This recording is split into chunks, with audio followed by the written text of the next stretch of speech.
Hello and welcome to Kinship Earth Connections. I'm your host, Lauren Archer, Executive Director of Kinship Earth. On behalf of our founders, our board of directors and advisors, our donors, members, and extended community of kindred spirits, we'd like to thank you for joining us today.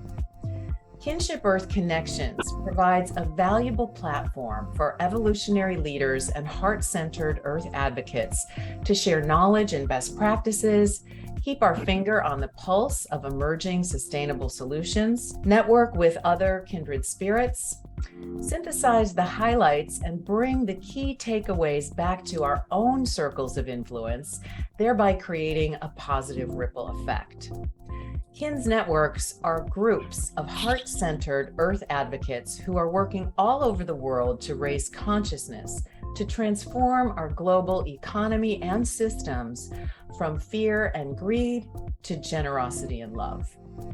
We recognize that we are part of one whole, interconnected, living system. And our greatest passion is spontaneously collaborating across projects and initiatives that are collectively ushering in the regenerative renaissance. We're playing what Buckminster Fuller called the world game, with a goal of making humanity a net positive to nature. At each Kinship Earth Connections event, we introduce members of the KINS community to share progress on their initiatives, help facilitate introductions and strategic alliances, and foster our growing community as one global network working together towards our shared goals. Today, we're delighted to welcome Diana Shoemaker, Director of Strategic Planning and Communications for the Elders Action Network, an organization that is building a movement of elders to address the environmental, governance, and social issues of our time. Elders are 80 million strong in America, and we can influence positive change when we come together to contribute our talents, time, resources, and decades of life experience to tip the scales on issues like climate change, democracy, and social justice. The Elders Action Network tagline is "One Earth, one humanity, one future." And that is a sentiment that we at Kinship Earth all agree on and support. Honoring the chain of connections, Diana was introduced to Kinship Earth by Sharon Joy Kleitch in the Florida network. So on behalf of Kinship Earth, I want to invite everybody to give a warm welcome to Diana Shoemaker and the Elders Action Network. Welcome, Diana. Thank you, Lauren. Thank you all for having me today. Really, really appreciate being here and to be among such an amazing group of people doing some really amazing work. So thank you for the opportunity. I want to tell you a little bit about the story of Elders Action Network to kind of give you a reference point for how it all started. And I think how it started really is about who it is and who it continues to be. So I thought the story of its origin was really important. The founder, John Sorensen, had a career for 40 years as an aerospace engineer, project manager, and a business entrepreneur. And at this time for retirement, he determined that he wasn't ready to retire, as many people feel that way at retirement, and really felt it was time to look inward and to determine how best to use his gifts and talents and passions for the larger cause, so to speak. And in 2005 is when he started his exploration, which includes some personal retreats with a group called the Conscious Eldering Institute. And in that journey, he came across a book with a quote that helped understand for him that that there was a movement in the 60s and 70s of young idealists who wanted a more just world. And found that the challenge of creating that more just world lacked guidance and mentorship of the elders at that time. And so what John realized was that those individuals who had been activists at that time were now the elders currently, and that they had not lost that interest in the passion and idealism. And so that began to generate in him the thinking and the feeling that there was much to be still done as elders. So that was his personal entry into it. Additional retreats and sort of personal growth efforts led him to begin to think about his role in that and what he could do. And the concept of being a leader in that came to him. And with that in mind, and with partnerships and networking with other people, he brought a group of elders together to begin to think about what this meant and what they could be doing. And in 2015, a group came together and determined that they had this desire to take this idealism into action. And how would they do that as elders? And so they formulated the Elders Action Network. It was previously called a different name from the Elders Conscious Network. And then it turned into Elders Action Network. And so that began the journey of elders in activism. And Lauren mentioned our mission, and I'll just repeat it for you. And the mission is to build a movement of elders to address and confront the social, environmental, and governance issues of our time. That's a big mission. We recognize that's a really big mission, but we break it down. The organization has been working to make that realized in various ways, and I'll talk a little bit about that. But one of the things that I have really enjoyed discovering in the last year since I've joined the organization is this underlying shared value that emanates in the creation of this network, but also the existence of that network. And that is really this desire to strive to be what I would call sacred activists, conscious activists, that it's more than just the action of activism. It is underlying this personal commitment to the larger cause and the larger earth and its needs. And so that commitment to their growth as conscious elders is really taking on in various forms the activism that you see in the Elders Action Network. So that has led the organization to gather thousands of elders into our constituency who are drawn to that belief and that sense of where they are in their life. And so what we are seeing ourselves do is provide a pathway into that activism for people at all different levels of their journey. And we do it through what we define as 4 pillars. The pillars that are currently existing are Elders for Climate Action, who are mobilizing elders to address climate change and have a number of priority issues. We have a pillar that we call Elders for Social Democracy, and their primary focus this year has been on the voting right campaign. We have Elders for Social Justice, who grapple with issues of racism and various social justice issues. Currently, though, one of the strategies that they're focusing on is one called Follow the Money. And that's one that leverages the powers of elder activists to influence investment firms and banks so that they're providing products that are climate safe.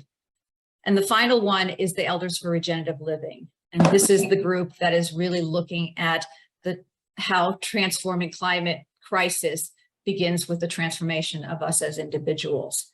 And so those are the 4 pillars that exist now in Elders Action Network. They are supported, however, by educational opportunities that reflect some of this conscious eldering process that we're talking about. So you'll see programs on our website that say World Cafes, which are community conversations around issues. You'll see something called Foundations for Elders, which is the eldering process. So we balance the two, and I think that's one of the most interesting and unique pieces of Elders Action Network is the holding of those two. And any organism that has all these elements is a challenging, formulating, growing, developing one and morphing at times. And so for us, it's that constant balance, bringing people in where they are and leading them to action where they feel most called to do. And so we're always trying to have conversations around where are people and where do they want to be in this journey. So as I said before, I think one of the most unique things about us is this asset and this priority of sacred activism, conscious activism. And where that plays out for us as a network and as a group is in 4 different ways. It is that community is something that draws elders and Elders Action Network to us. We hear many stories about individuals coming to us because they have felt isolated and have not found those that they share the values with and concerns with. And so they come to us, and it builds community among these issues, and through these issues, we build community. So that's an essential part. I have had a conversation recently with an elder who indicated that this group and its access to this group, in her mind, saved her life in a way of isolation that she felt alone in. And that's a powerful statement as to what this community does for individuals. The other piece of it is that it is a group in which learning about issues and activism is a constant part. People are coming in at all different phases, learning about the issues and then taking action. But some are new and some are very active activists, so to speak, and have been doing this for a while. One of the other tenets that is rising up in Elders Action Network is the idea of local action. Let's take this to our communities. Let's take it beyond the group in conversation and take it locally. And the last part of it is really the shared experience. What happens when we come together? What do we learn about ourselves? What do we learn about the earth? What do we learn about the community? And so those are some of the things that continue to be what people are seeking as they're coming into Elders Action Network. And as I said before, that's a balancing act for us as an organism, really trying to continue to transform and find ourselves in that action and activity. I think what Elders Action Network really, the opportunity that we have within this network for development and growth and seeing ourselves in the world is that we have a huge asset, no doubt, when we have thousands of elders that we have joining us in this, who are passionate and concerned and have a desire to do more. One of the things that we've found has worked well for us in this is that our work is to prepare the elder for this activity, for this engagement. There are many groups out there who are working very hard to define an issue and to create campaigns around that. Where we link really well is when we bring that asset of elders to this campaign. We can now activate something at another level because of the work we've done to prepare people to come into partnership. It helps not only the campaign, but it helps us as an organization to utilize existing partnerships or create new partnerships with new organizations that we might not otherwise have relationships with. Ones that are BIPOC-led, ones that are dealing with intergenerational issues, or intergenerational nature. So it gives us opportunities that we would not otherwise have. An example is Follow the Money that I talked about with the Elders for Social Justice. We have partnered with a project called the Sunrise Project, and they provide a campaign called Fix My Funds. And what we're finding is that elder investors, elder activist investors, are the voice that can make a change in these institutions because they carry the resources and the opportunity and to have these conversations with their financial advisors. So we're partnering with them to bring our elders into conversations that will prepare them, those that are passionate about this, to then go and make an impact in this particular area of need and a place to develop. So that's an exciting place for us to begin to partner. That's a group that we would not normally have a reason to be a partner with, but because the elders are such an essential piece of it, it's a great fit. So those are the ways that we begin to see ourselves growing as a network, benefiting us, as I said, in the campaign. And I think the other piece that we're seeing is in the networking world is this value shared about conscious and sacred activism. There was a workshop was held just recently, and Elders Action Network was a part of the conversation that was a discussion about the moral voice of elders in in these critical times, and what voice we could bring and what energy we could bring to that. And the partners that were there on this call were ones like Third Act, Center for Conscious Eldering, Encore Network, and Saging International.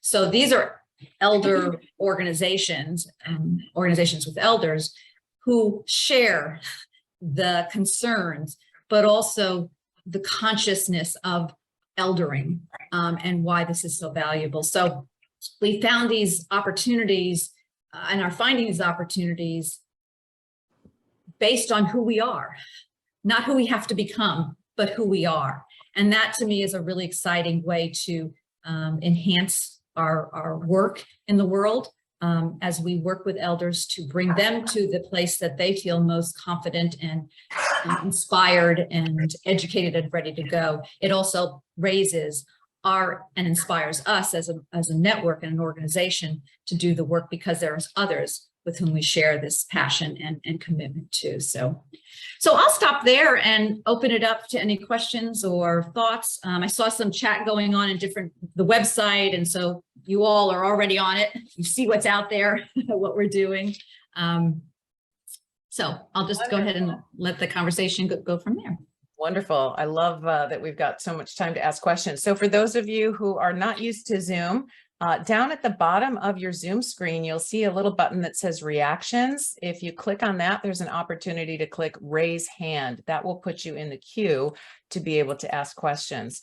One of the things that we're noticing as we do our outreach is just the amount of networks and organizations that are rising up right now, coming together. And it's this really amazing, unique opportunity that we're finding each other, and we're recognizing that we're not alone working in our own little silos, that we're getting to coordinate our efforts and make a greater impact. So I would love to hear what people think about collaborating and what you've learned, Diana, with the Elders Action Network, what's working best, what doesn't work, etc.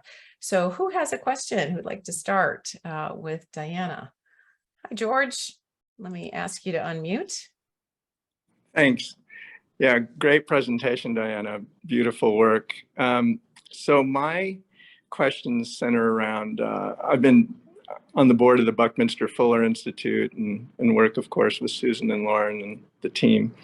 And one of the things that I think is really important is to give nature a voice.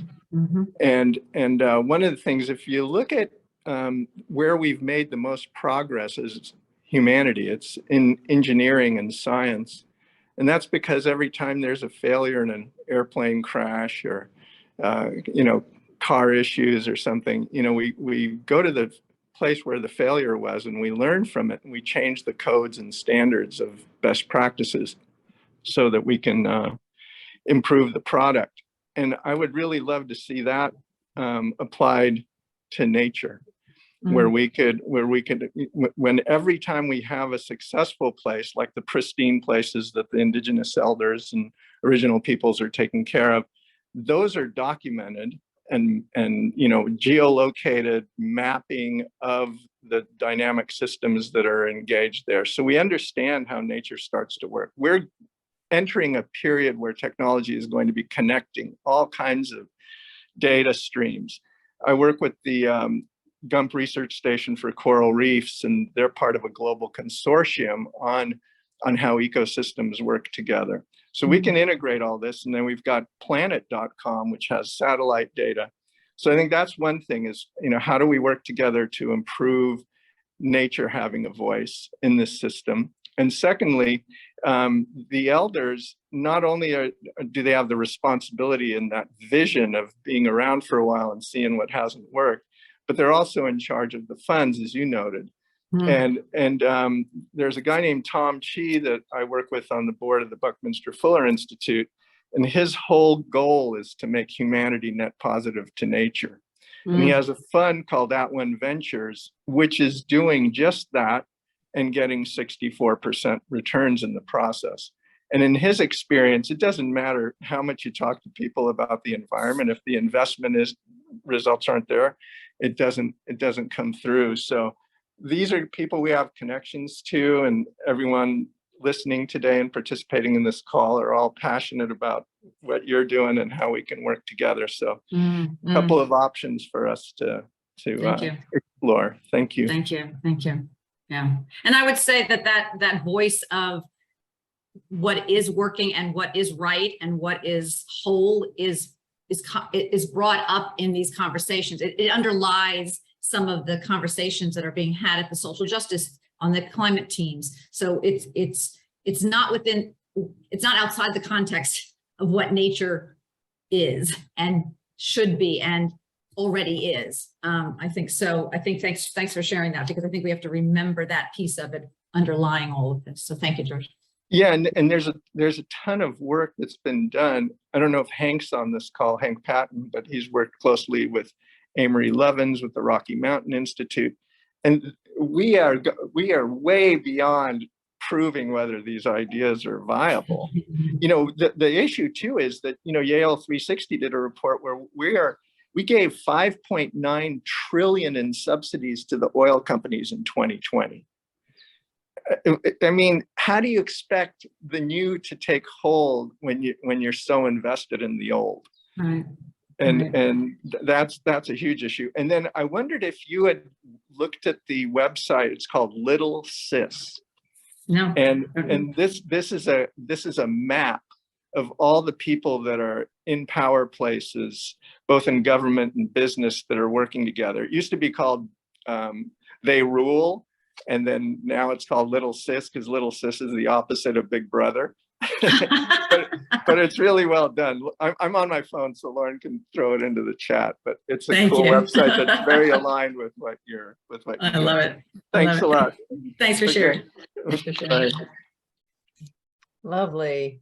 Thank you, George. All great points. Yes, as we create a movement, I mean, the power of the collective is what's really exciting here. And I'm curious in terms of some of your programs and finding coherence. I would imagine with a group that size, you've got 8,000 plus members. With a group that size, what have you found to be most effective for creating coherence among members?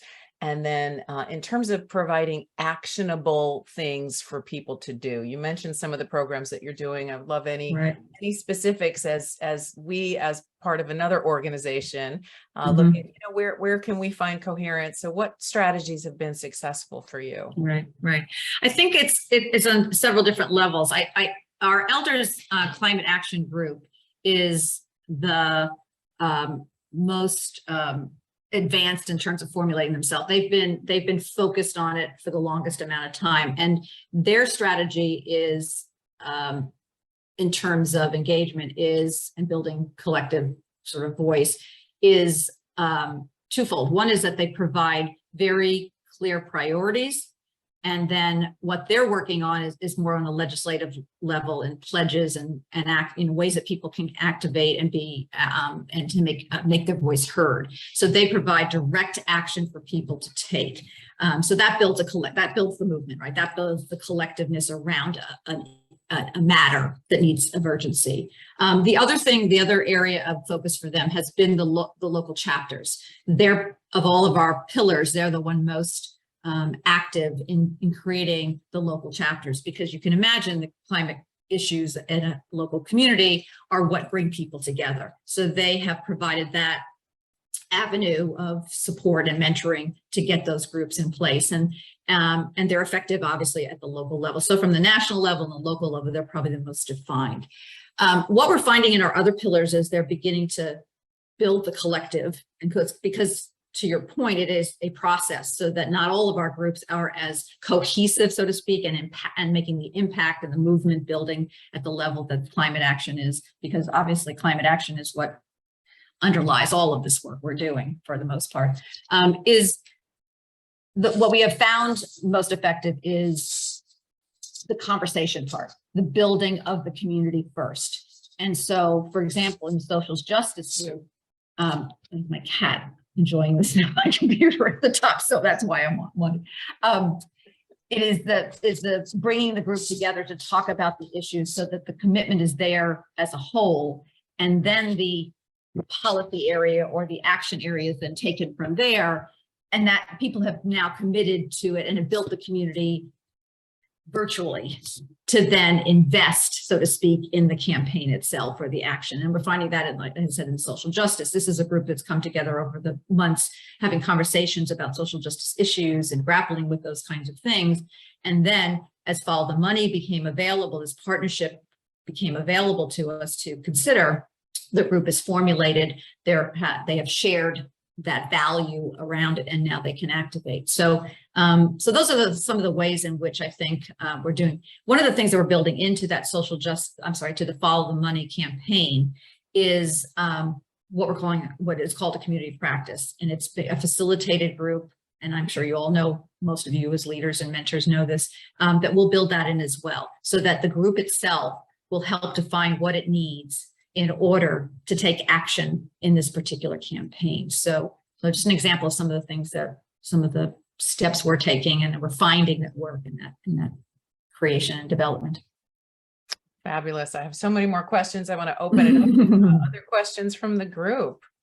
I'd also like to hear from people who are working with elders and what they're finding. I mean, because some of you maybe have a specific, constituency of elders.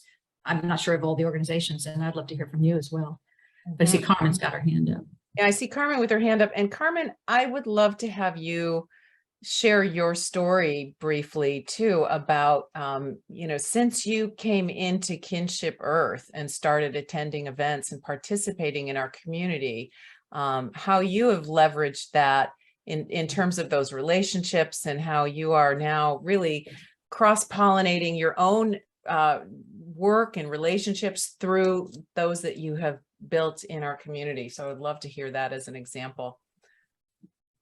So thank you, Diana, for being with us today and for your wonderful presentation and for all the work that you are doing. So I am in Cuenca, Ecuador. I'm originally from Puerto Rico, and recently I turned 74 years old. So I think I qualify as an elder in your audience. And I participated recently in the social democracy group. I just wanted to connect with the network, and the event that was coming up was the social democracy group. And so I went in there, and the first thing was, Carmen, you're in Cuenca, but you got to vote. You got to vote. You got to vote. It was really funny. But I met some beautiful people. They're involved in this social democracy, and kind of got a feel for what you're doing there. What I wanted to ask you, and before I do that in response to Lauren, I just want to say that this has been a life-changing experience for me, meaning Kinship Earth. Having met Kinship Earth, and participated actively in as many events, live events, as I possibly can, such as this one. I don't want to miss any of them. And they're just it's just been, again, life-changing. The people that I've met, people like you, Diana, other speakers, and then I follow up with the speakers and I meet them on LinkedIn, and we create relationships, and we go on Zoom and we meet as well, not just the speakers, but also many of the participants. To give you an example, there's one right here. Her name is Kata, and she's participating with us today. And when she saw that in the chat that I indicated that I'm in Cuenca, Ecuador, she sends me a private message. I don't know. I just met her. She said, and I was just in Cuenca and I missed you. And so now I message her back and I say, hey, would you want to go on Zoom and let's get together and see how what we can come up with, what we can create, Right. to collaborate. So it's just a beautiful thing. And then lately with the community, the Kinship Earth community, with this platform that Lauren found and that you're all setting up over there. Wow. I think I was one of the first ones to kind of like jump in there and open up my profile. It's just fantastic. It's just really great. Oh, and the other thing is, in about 2 weeks, I'm going to be in Sacred Farm, meeting with Susan and Walker. I'm going to be spending a day over there meeting with Susan and Walker. And so I'm just super, super excited to have found you all. Place of my life. Now going to Diana, and a question for you. So I visited your website when I saw, because one of the things that I do, Lauren, is when I see there's an event coming up, I go on the website of the person, I look for them on LinkedIn. I do my homework in preparation for the event. And so that's how I got to the social democracy group in the Elders Network, and I participated in one of their live events. So I've been to your website, I checked out, what you're doing, I visited your Facebook group, etc. And the question that I have for you today, I'm very much into the money conversation, and how do we, let's say this, I'm one of my missions in life is to change the economic paradigm. Okay, and I've got a company that's going to do just that. It's called Transcendent Financial Planning. And so there's any conversation around the money, topic is of great interest to me. And so I wanted to ask you, when you look at the money conversation at the Elders Network, is it specifically in the regenerative living area where I'm going to be able to find more about that information, about that topic, or is the money conversation touching on climate action, social democracy, social justice? It's just infused in all of the work. Right. Well, the right answer is it's infused in all of it. In terms of it's all there, affecting all those issues, obviously. But in terms of our organization, I think you highlighted the two. Well, you had highlighted that in regenerative elders group, the conversations are around transforming ourselves, of which, our finances are part of that, obviously. Yesterday, we had a webinar called Living Green Retirement, and started to talk about what that means. How do you green all those parts of your life, and food and exercise, and what do you do for the earth, and what do you do for your investments, and all those kinds of things. So that was an example. But I do think in terms of direct action, so to speak, or impact, I think in the Elders for Social Justice, which is what I was mentioning, the Follow the Money campaign that we're talking about, a strategy, you'll find that that's where we're really energizing. That's where we're really building some momentum. And it's new for us because it's a new strategy, but it is one, like I said before, that we're partnering with a campaign that's already existing. And we're going to be bringing ourselves to that. And what I think is really interesting, and Carmen, if you were interested in participating in that, is that there will be conversations about what is it that elders need in order to be better prepared, build confidence, feel ready to have these conversations with financial investors, with the banks, with these groups. What is it that we as individuals need to help us get ready to do that? Some people have no problem doing it. They feel educated, they feel ready to go, and others don't feel. And what can we do to help bring them along to that? So that would be a place I would recommend checking out. We'd love to have you be part of that movement as well. That's beautiful. And then quickly, my last question would be this 8,000 members, okay? Where do they connect? Is there a space on the web where they all go and connect and meet each other? And where is that? Great question. It is our database that's that size. I would not say that 8,000 of us are getting together on a regular basis. And that's really the reason for the pillars, the groups, because what happens is somebody comes to our organization and says, I'm most interested in one of these areas, maybe interested in all areas, but I'm most interested in this area. Then they become part of that sort of network, and they get to engage with people who are doing the same work. That's what you're bringing up, Carmen, though, is one of the greatest challenges of such a large group of constituents. How do we serve them best? How do we really make sure that we're doing our job as an organization to help them find the place where they most want to be, so that we can help activate them, so to speak, into the larger cause. So it is a growth area for us. I must say it is a growth area for us. So thank you for raising that. I'll talk to you, about that. I think I've got ideas. That's great. Great. Very good, then. Thank you. Thank you, Carmen. Great to meet you. My contact information I put in chat. So please don't hesitate to reach out to me. I'd love to hear from you. And thank you, Carmen, for sharing your story. I wanted to Yes. feature that as an example of what we're doing with Kinship Earth Connections. So Carmen had told me the story. She happened to, do the research on Diana, saw that she was going to be presenting, went to the website, attended one of the sessions, got in there with the company founder, had some great conversations. So all these types of things can happen when we take what we are given and then we bring our own selves into it, and you follow where your heart leads you. Not every relationship is going to be a good fit for everyone, but we'll find those people that we're drawn to and who we're meant to work with. Well said. Well said. Yes, yes. So, oh, Charles has his hand up. Great. Go ahead, Charles. Well, I put a comment and I'll convert it to a question, but first, thank you, Lauren, for providing these opportunities, the link to the marketplace, and Diana.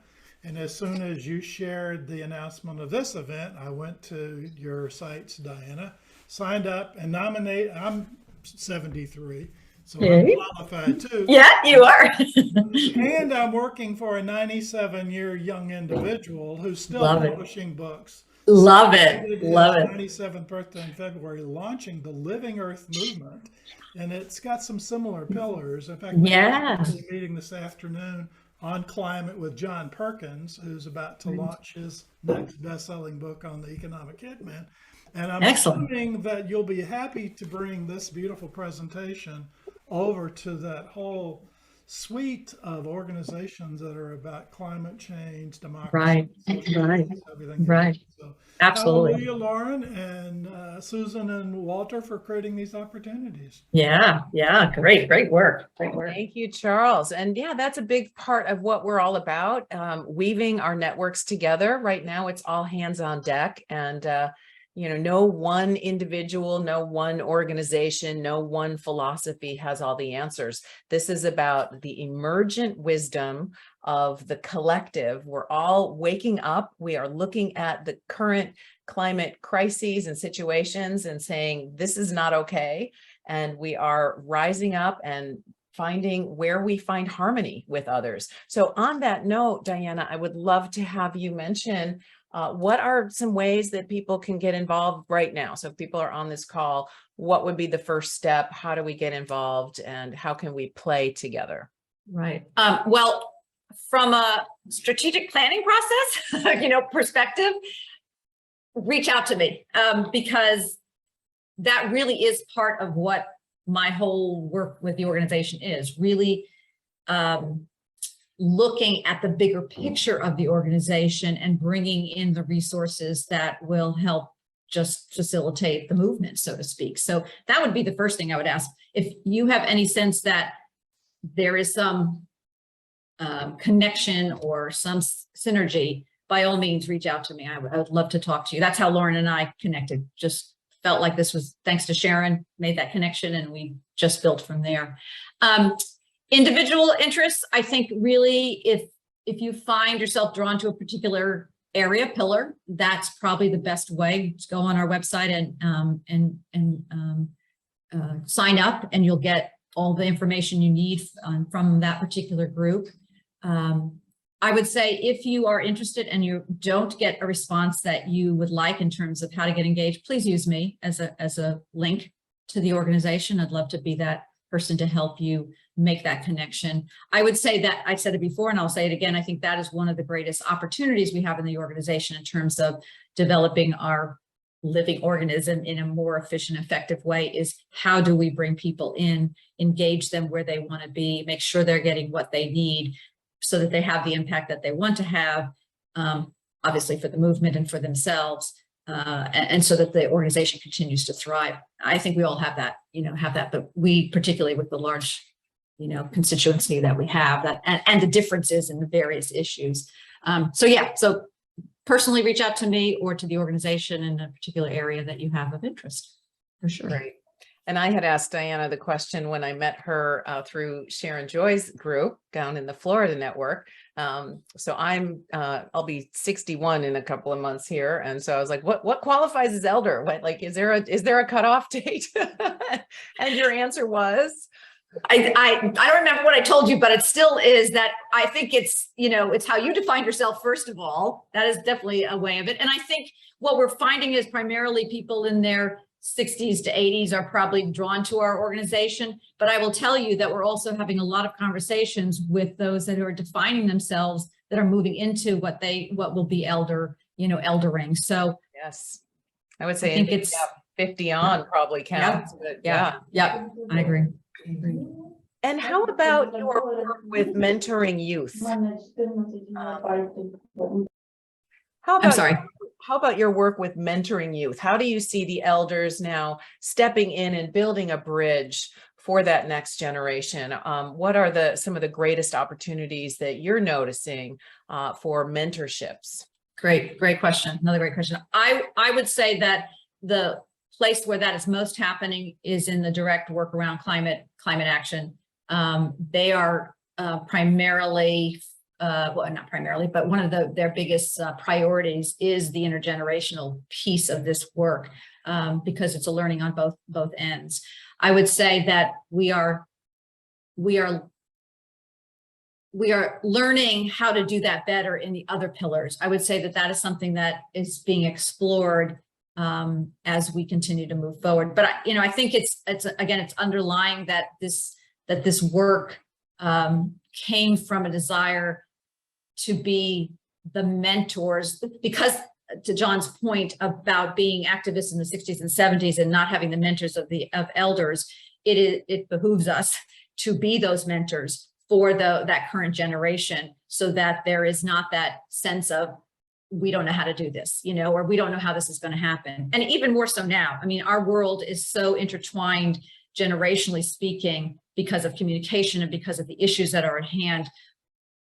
We lose too much opportunity if we do not make that a higher priority to engage together around these issues, for sure. So an area that is stronger is our climate. We're still working as learning together in those other areas. Yeah. Huge opportunity. And right. Huge opportunity. Yeah. And the curiosity, and I see your hand, Carmen. Yeah. The curiosity also has to do with, to what extent does the youth generation trust us as elders? And, and how can we serve without thinking that we have all the answers? And, right. Holding space for them to really shine and bring their gifts to the table. Right. And I would say that we recently had a presentation where we had a youth activist speak to us, and it was about the idea of elders getting to work now. And she shared her stories about her grandmother and the impact that her grandmother had on her, and in terms of where she is today because of it. And so generational bias has got to be something we're carefully watching, that we're not engaging in, because all that's going to do is split us apart instead of bring us together. So I think that's another piece that we all individually want to be working on as well. Wonderful. Okay, we've got a couple more questions. Carmen, and then let's see, Leonore, and then Barbara. So Carmen, feel free to unmute yourself. Okay, I wanted to ask Diana about going back to regenerative living. When we look at the planet and the co-creation of the new planet, which is why we're here, we believe in unity. We believe that we're all one body, right? And that we're all one. We live in oneness. And so the question is, the Elders Action Network is addressing American society. The mission, right? It's the American. Right. But what inside of your plans, for the future, where do you see the organization growing, particularly given that the internet has been created for these expansions to occur, right? So that there are no longer physical barriers, geographical barriers. So, and proven right now, look where you are and look where I am, right? I'm in South America, not sure where you are, but we're all over the world. This group here, this small group, we're many countries represented here right now. Right, right. Where do you see the organization going in terms of its plans to expand globally and also to address the expansion towards other diverse groups such as? Right. Good question. Good question. Those are both areas of growth for us. I would say those are, I'll just be honest with you, those are both areas of growth for us. And I would say that we, just by virtue of being virtual and being in the world, as you're saying, we're attracting people from around the world because they find us, and these issues are not, you know, like I said, solely focused in the United States. They're all over. So what I think is happening is, for us as an organization right now, in order to be, to help build our foundation, that we're primarily focused on the US. But I by no doubt we are influenced and impacted by the larger community. And one way in particular is two of the campaigns that our groups are focusing on, and maybe there are others in the Elder Climate Action Group, but at least in Elders for Regenerative Living and Elders for Social Democracy to Follow the Money, are both campaigns that have come from outside the United States. They're campaigns that were originated, one is from Australia, has a presence here in the United States, but is Australian. It comes from an Australian nonprofit, and then the other one is one that started, I think, in the UK, and there's an effort being here in the United States. So there is that it is interconnected, even though we're not going out. We're not seeking necessarily to build those relationships, and intentionally they are coming to us through some of these. So yeah, and then the diversity and variety, again, I think is, as I said, is an opportunity that will come in these working alongside campaigns that are already existing, or efforts that are pledges that are already, you know, initiatives that are already existing, that we have the opportunity to allow their leadership, intergenerational leadership, or, you know, younger leadership, or BIPOC leadership, indigenous-led leadership, inform, educate us, and then we partner with them as the elder constituency to help move their cause forward. So opportunities, there are definitely opportunities for us. Very good. Thank you. Thank you. Good question. Yeah, it's a lot to manage, I would imagine, with so many people, and that's, I think, a question all of us are asking is how do we grow? How do we stabilize? How do we cohere? How do we self-organize so that we have the most impact collectively?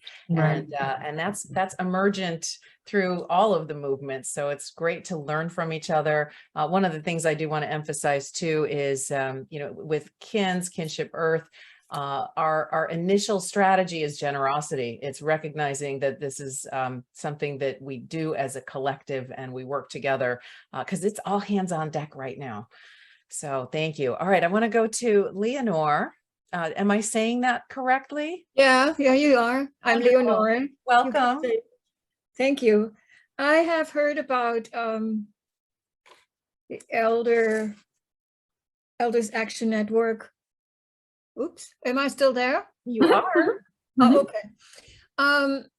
Many months ago, I am in Western Massachusetts and belong to a group called Wendell State Forest Alliance, and met there some people. We went together to Mount Wachusett, and I thought it was a very homey group.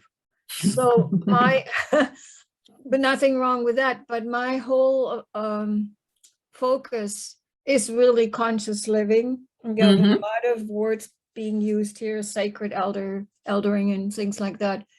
So I see the big picture. And I came today because I watched John, who was it, a couple of days ago through Kinship Earth. Oh yes, John Milton. John P. Milton, right. And he blew me out of my socks. Literally, wow, this is a man of everything that one could aspire to. And he's steeped and so familiar with so many traditions, especially Eastern also. I mean, he lived in the Himalayas, and wow.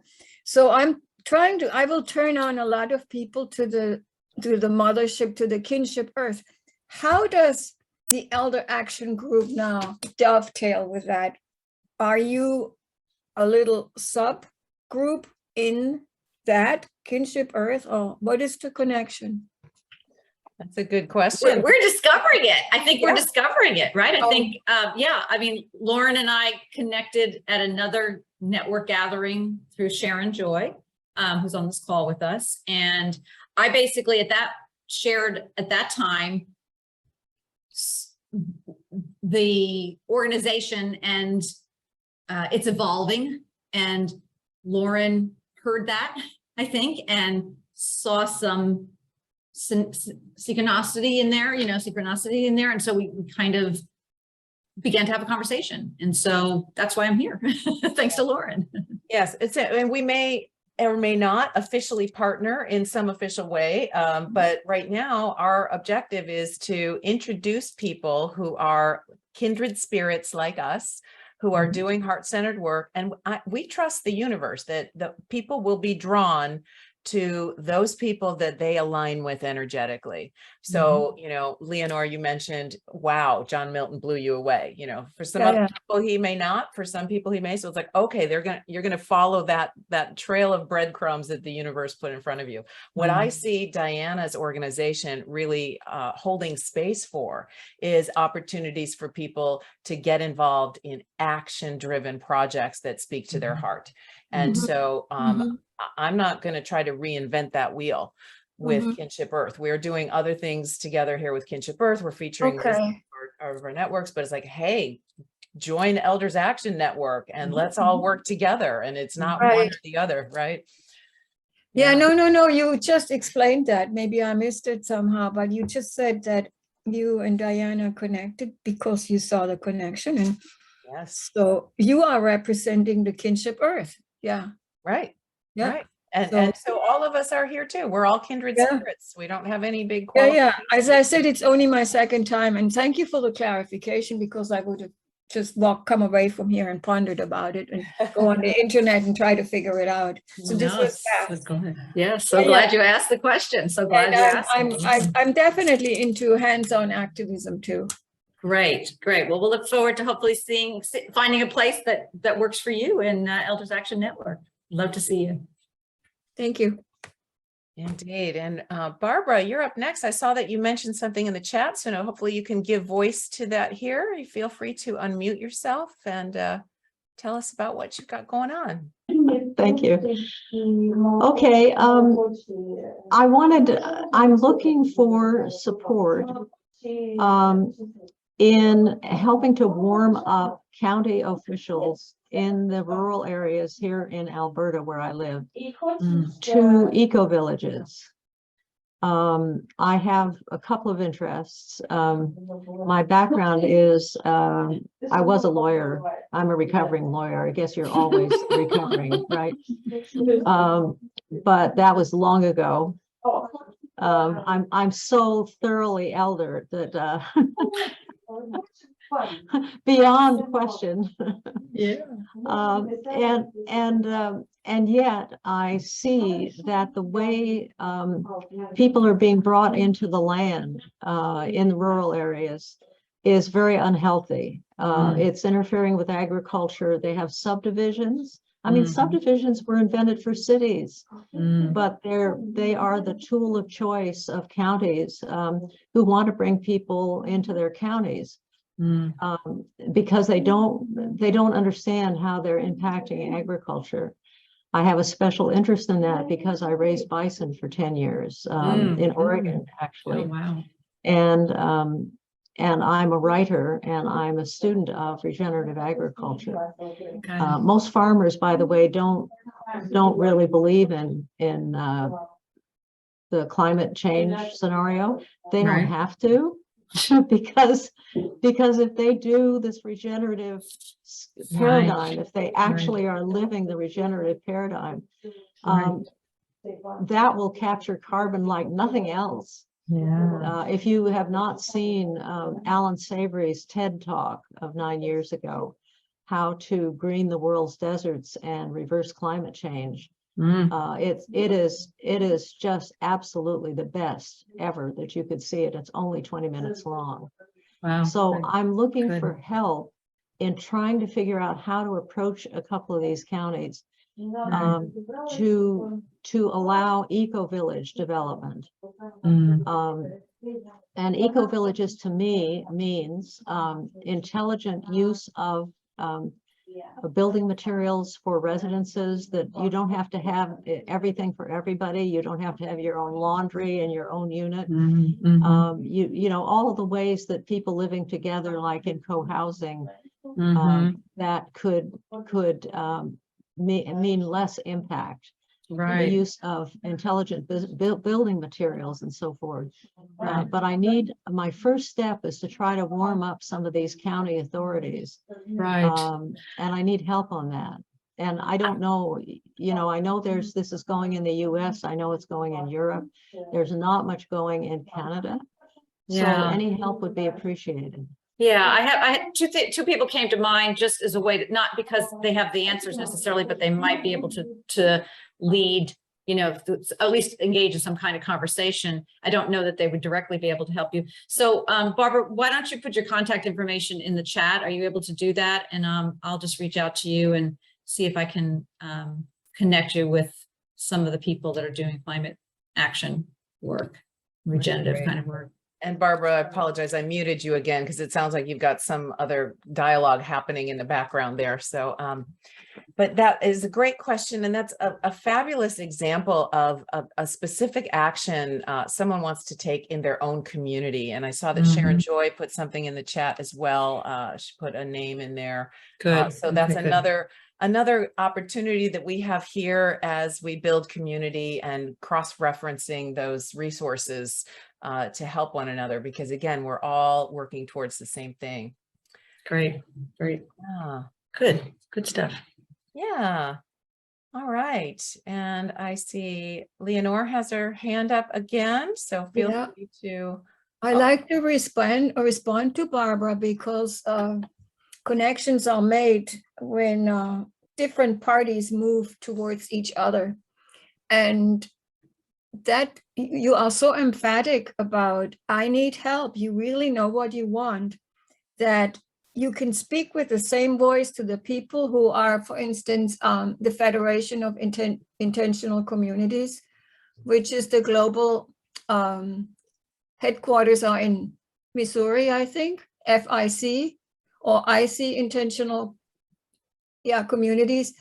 They have published catalogs, and they know who is who with intentional communities, also known as eco-villages.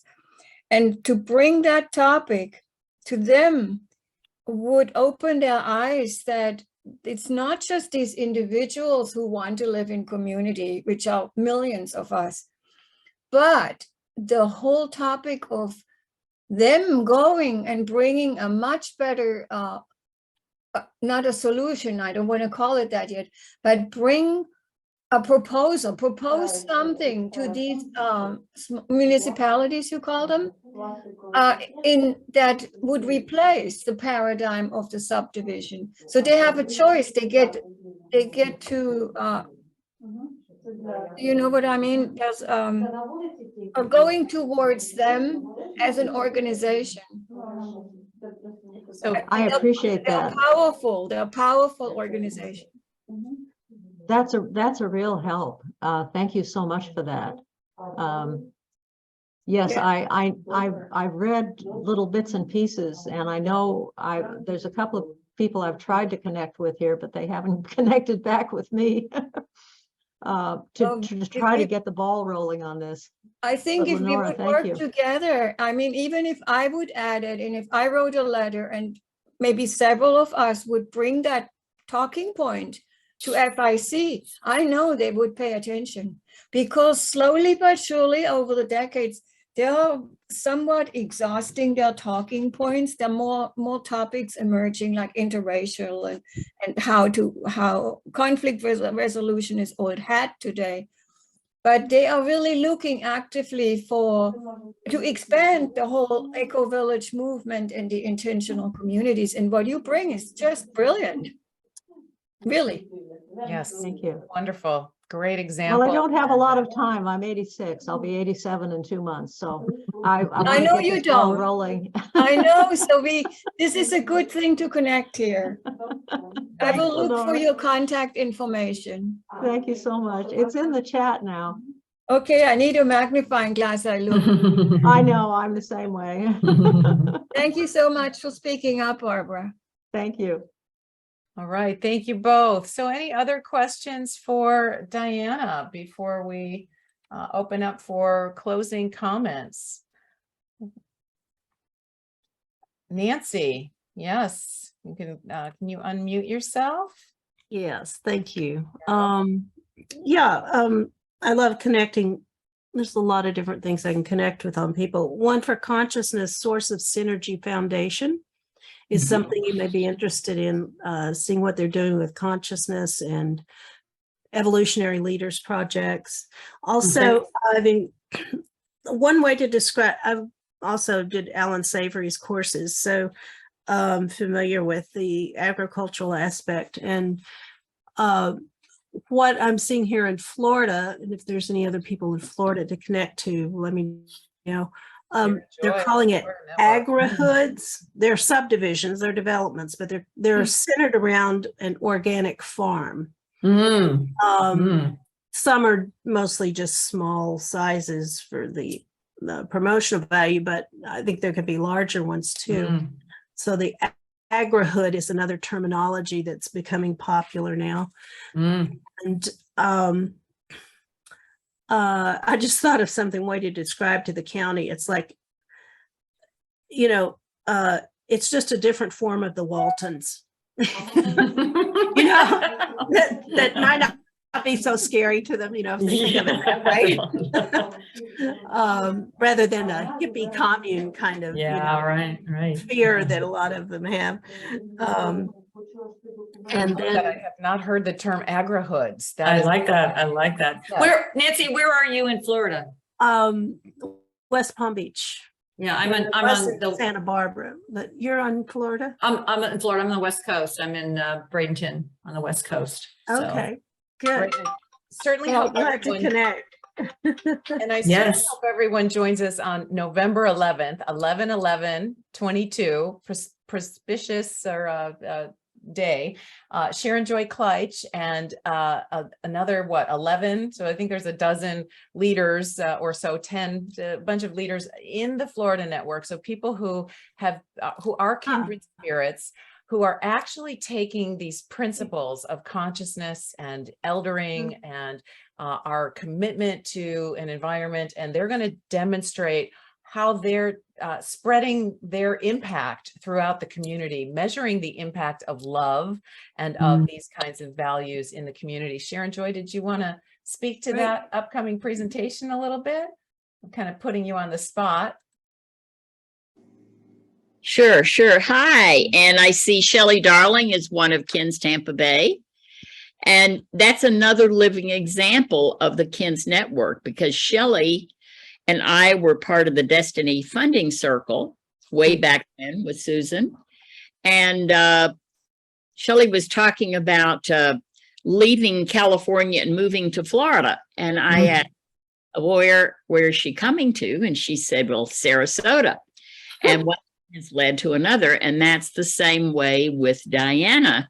When I learned that Diana was from Bradenton, I just was so taken with the opportunity of the networking. And of course, that's what thrills me today. And each time I am on one of these events, it's because it's really about the network. And I think that is the nascent gift that's embedded here that may be a little invisible.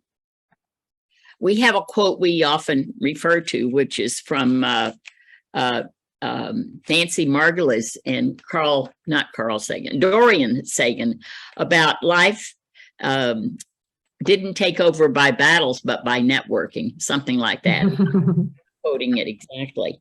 So I think what our KINS Tampa Bay is an example of is networking with networks, including the Elder Action Network, which I found through my friend Ann Adams from the Institute of Noetic Sciences. And I know a number of my IONS friends are still part of the Elder Actions Network. So it was thrilled to hear all these weavings today. And tune in, as they say, next month, 11/11 at 11 a.m. And thank you, West Coast, for getting up so early. Yeah, so that'll be 11 a.m. Pacific, or Eastern rather. So it'll be 8 a.m. Pacific. Yeah. 8 a.m. Pacific, exactly. And so I applaud Kinship Earth with continuing to explore networks, because I do believe this is, as I said, one of the clues that's invisible, but it's extraordinarily powerful. I'll also offer that to some of the responses, questions that I kept hearing is the networks networking with networks. And as Lauren said, follow where your heart leads you. If you try to figure out, you may miss something. Because that's the danger of our brilliant brains, is it delays our connections. So thank you. And Shelley, where's Shelley? Is she disappear? She's here. Oh no, here, Shelley, you might have something to say about what's happening next month. Our Kins Tampa Bay. Let's start with that. I would love to hear. Well, first of all, I just want to say thank you to Sharon Joy. She's the pump. So I feel she just nudges and pumps, and all of a sudden it just connects. And that was what it was like for me to come on today. And she also knows that I've been pretty quiet for about 1.5 years or more, really taking a deep dive inside to I would say just like re-examine and replenish and really take a look at where I'm being called to come forward. So just thank you for having me, and thank you everyone for what you're sharing. It's incredible. You really bring to heart what community really means, and that makes me a little teary because I've been missing that. So just, I mean, in terms of Kins, it's like I'm getting actually to also see how that thread has evolved my life and involved my connections. And I would say Kins really brought the heart and action together in my world. And I am very heart-based, and Sharon Joy knows that. Everything I do is about heart resonance and how do we maintain heart resonance in groups. And Kins was really the first real experience where I saw the engagement holding that deepest respect and honoring in terms of generating a voice. And of course, Sharon Joy, if you know anything about Tampa Bay, you better go check it out, because she just is this conduit for action, and I think for me, it really brought together and local and global regeneration and responsibility together in a way that is meaningful and what matters.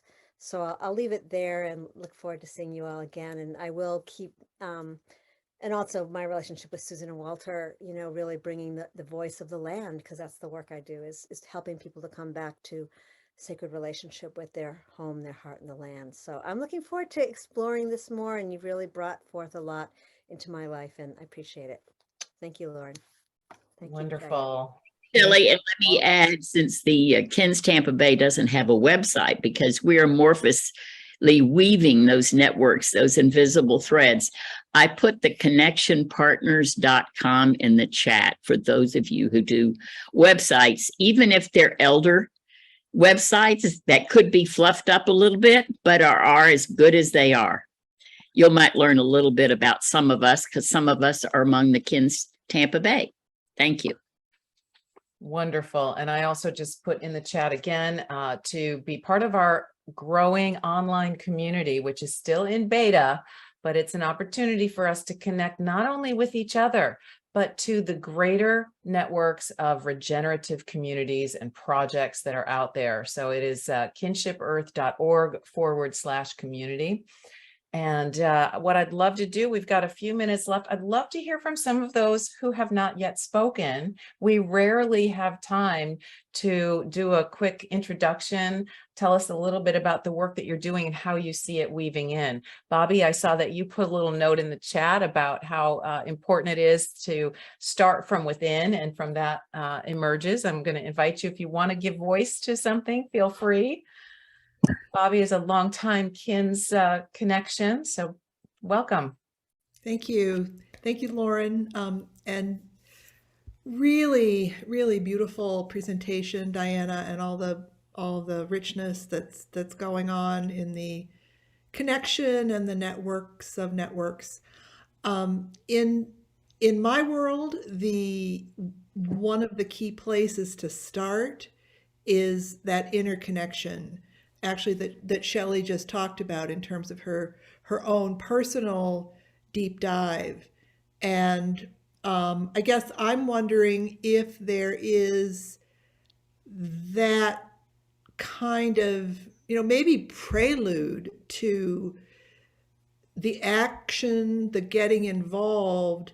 Is there a conscious effort to connect with the being first, so that the doing comes from that place, comes from that heart center, and is also strengthened because it is more grounded in the truth of the within? Yeah. And I would just say that I think that is one of the things that we discover in our particular work, is that people, because we offer action and also sort of the eldering process and these opportunities to regenerative living, we're finding people coming in where they are wanting to enter in. But I will also say that if they come in an action oriented, they find themselves asking the whys and exploring the deeper issues, and then might morph and move into an eldering, foundational eldering class or workshop. So I think if we do it right, we're offering all those different opportunities so that people can tap in where they find they need to be in this journey. So it is definitely all of that. And our work is to honor where they are, and hopefully offer the opportunity to engage at that level. So thank you. That's a great way to kind of overview of this whole journey into activism, so to speak. Yeah, so essential, so important. And many in our community of kindred spirits are teachers and leaders in that development of consciousness and how that ripples out into everything. And we look forward to, over time, continuing to introduce more of those leaders and experts and visionaries from our community, and then hear from those of you who are also doing that own work in your own life. I see we have my friend Laura Lee in attendance. I'm sure she's not expecting me to call on her, but one of these days we'll be introducing her work and the foundation that she's been working with, of taking the anthropological research on how we get to those higher level states of consciousness without needing to use any kind of drugs or medicines, but that help to elicit those states. So much going on. Couple quick announcements before we close. I want to let people know that on the Kinship Earth website, under our shop, you will find some ebooks by some in our network. So besides the two I introduced at the beginning, Terry Molnar, one of our advisory board members, has written extensively on the eldering of and the maturation of the human species. And he has 4 of his books available to download for free on kinshipearth.org. So we invite you to go ahead and help yourself to those if you are of interest. So anyone else who hasn't spoken yet that wants to raise a question or share some reflections about how all of this connects with the work that you're doing?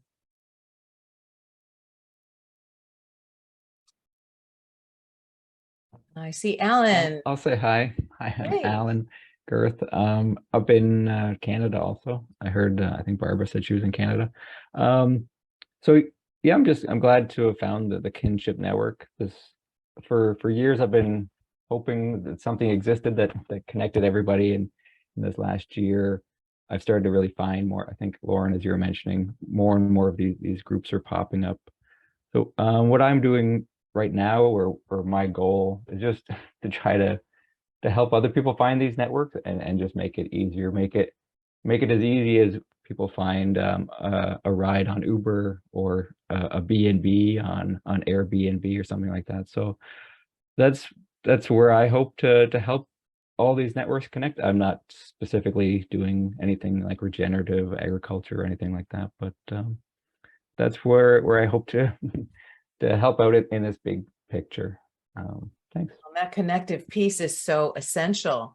Sharon Joy and I had a conversation. In fact, you'll find it on our website. We did a long interview, but she talked about the different kinds of people that show up in networks. And some are conveners, you know, the ones that call people together, and some are connectors, and some are more doers. And so it's all essential for the whole. So Alan, I welcome an opportunity for you to get connected with us and see how we can leverage your talents and apply that cross-pollination that we're all working to do. Yeah, my next step, I'm going to try out that new open impact platform. I'm going to, because I was on that, or I listened to that call, I think. I don't know if I was on it, but they were saying, you know, the number one thing that they'd like people to do is to try that platform out, because it's only going to get better as we try it out, right? Absolutely. Absolutely. And again, many of the online networking platforms today bring people into a siloed network. And what's different about this is it uses open architecture. So when you join through the Kinship Earth link, you'll be automatically connected with the Kinship Earth community so that we can talk amongst ourselves. But then you can go searching if you want. It's a little overwhelming because there's so many, as we were mentioning, there's so many groups that are popping up. But trusting your heart and finding where you're guided. There was some beautiful conversations today. I mean, just with, let's see, with Barbara asking the question and saying, I'm in Canada. And then all of a sudden, all these different contributions coming forth in the chat. And that's just in a couple of minutes through some relationships. And as Sharon Joy mentioned in the chat, life, you know, didn't get to where we are by taking over. Life progresses through networking. And so that's what we're all about. So who else would like to share? We've got just a couple of minutes left. Anyone who hasn't spoken yet? Cheryl or Kate, you want to say a little bit about where you are and what you're doing and why you're here? I know I'm putting you on the spot. Well, warm greetings all. My name is Kate. I'm here in the middle of Turtle Island in the Lakota Treaty Land. And, you know, there's so many efforts to do things. And I need to be in an action group. And so for a while, I've been looking, where is that community? Where is that place? I actually wrote to the people down at Vilcabamba, Will and Gail, was it? Anyway, when I was down there, and I'm the one who wrote to little Carmen Diaz, because she stuck out to me when I was on a Kinship, the other Kinship Earth call I was there. So, you know, I think we all have our long convoluted stories about where we come from and the experience we have, but figuring out how we can synergize our efforts now into meaningful actions is all about where I'm at. And so appreciate the young connection capacity of Alan. And I tend to be a little bit of a connector myself, and just a lot of energy and passion to share. Where do I put my energy today? I've been asking for so long. So just love you all. And that's a brief introduction to me. Thank you, Kate. But I'm already writing to Barbara because I know a woman in Kamloops who has a presentation that she's going to take before her city council. So yeah, just you see why I don't talk. I'm a never-ending story. Appreciating you all, Matakwe. Matakwe, awesome. Thank you. And Cheryl, I see you unmuted yourself. I really appreciate hearing a few words and getting a sense of who the people are in the room. So thank you. Yeah, well, I'm very grateful to be on this call today. My heart just led me to join in. Can you hear me okay? Yes. Great. I work with consciousness and been doing that for 15 years. Started in my own journey to get to unconditional love. So I've learned a lot of things along the way, and I just want to help others in any way I can. So looking to serve, looking for my tribe, my people. Grateful for all of you, and I've learned a lot on this call. So looking forward to learning more. Wonderful. Thank you for joining us. All right, we are coming up on the end of our time together. Thank you all for being willing to share a little bit about who you are. And I think what I'm taking away from this call is this really strong sense of community, that we have a community, that we're here to support each other, that this is not about taking ownership or having an ego about it, or it's got to be a certain way, but it's about all of us coming together and sharing our efforts to do what we can. So before we close, Diana, any closing words? You want to do a little plug for the Elders Action Network? Yeah, thank you. I just value this opportunity to tell our story, because every time I get to tell our story, it formulates and develops clarity for my work. So I appreciate the opportunity to present to you my story and our story, and to find the connections. I mean, it's so easy to get isolated. It's so easy to get narrow into your own work. So to remember that there is a bigger world out there with which I can connect is something I'm very grateful for. So thank you for the opportunity to be with you today. I think the best thing to do is hop on our website, find something that maybe works for you if that's where you are. If you don't find what you need and you think Elders Action Network can be a place for that, you've got my contact information. Please, we're open to this conversation and developing what works for this world. So wonderful. Thank you so much. Thank you everyone for the work that you're doing, the wisdom that you bring, and the heart that you're willing to share. We look forward to continuing to grow and build and foster a sense of community and connection among all of our kindred spirits, because we're all here to make that positive difference. So thank you. Join us on November 11th for our next event. Make sure you stay on our mailing list, and let's all unmute and say goodbye and thank you to Diana, and a shout out to Susan Davis Mora, who founded Kins Innovation Networks, and Walter Mora, and our board, George and Stephen, and the rest of the team. So thank you all for being here. thank you. Thank you. Thank you. Thank you. Beautiful. Aloha. Bye, everyone. Thank you for joining us for today's Kinship Earth Connections event. We encourage you to like this video and subscribe to our YouTube channel. To learn more and get involved, please visit us at kinshipearth.org.